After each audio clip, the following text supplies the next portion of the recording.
Hey guys, welcome back. I was working on a new slingshot bow project when I found out that the cardboard target I made for my previous video got ruined during the rain and we had to get rid of it. So this week I decided to make a bigger and a better one.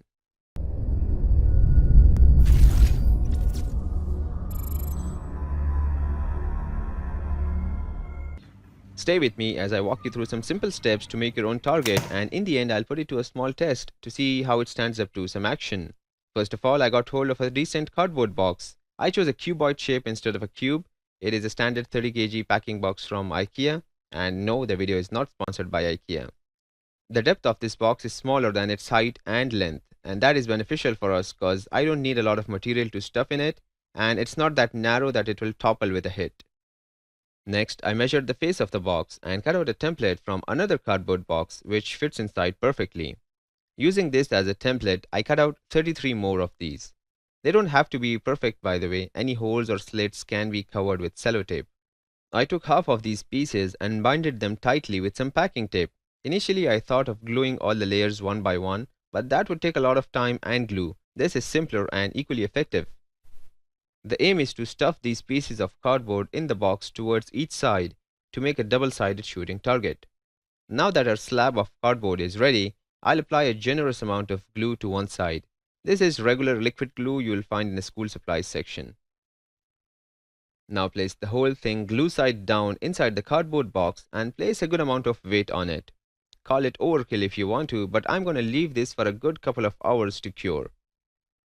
Once this side is secure, I'm going to add some more tape to the sides and then repeat the process with the other side. Our target is almost ready. These 17 layers of cardboard on each side will stop any arrow coming towards it instead of it piercing through the cotton to the other side.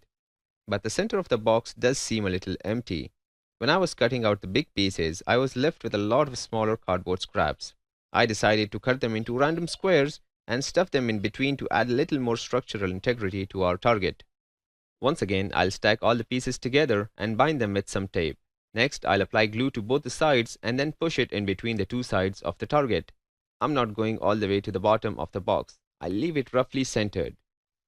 Once the glue is dry, I'll add some final reinforcements to finish it off. Finally, after about 2 days of cutting, gluing, and waiting, my target box is ready. But it's not quite done yet. It's time to add some aesthetics. I went ahead and downloaded an archery target online and printed it out in quarters on some A4 size paper. After trimming out the edges, I glued all the pieces together and then stuck the whole thing onto the face of the box. I did this on the other side as well, so when one side starts to look like Swiss cheese, I can simply turn the box around. Now let's shoot some arrows to see how it holds. I'm going to use my strongest slingshot bow to do the shooting. I made this in another project video.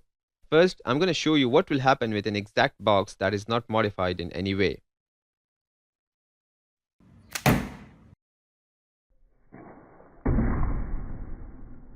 The arrow goes straight through the box as if it isn't even there.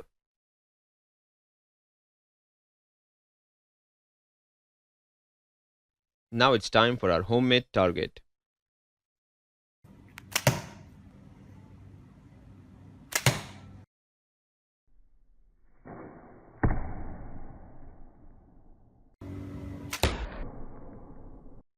I'm really happy with how the whole thing turned out. The 17 layers of cardboard on each side are more than enough to stop any arrow without damaging it. It's portable, easily fits in the trunk of your car, it's not so heavy that it is difficult to lift, and not light enough to move with the impact of a shooting arrow. And it is also equally balanced on both sides, which prevents it from toppling.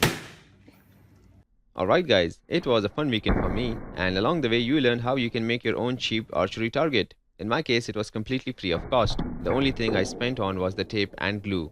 I got all the cardboard for free from shops that dispose them anyway.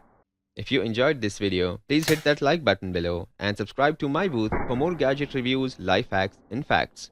And while you're there, make sure you turn on the notifications button. I have some great projects in the making and I'm sure you don't want to miss them.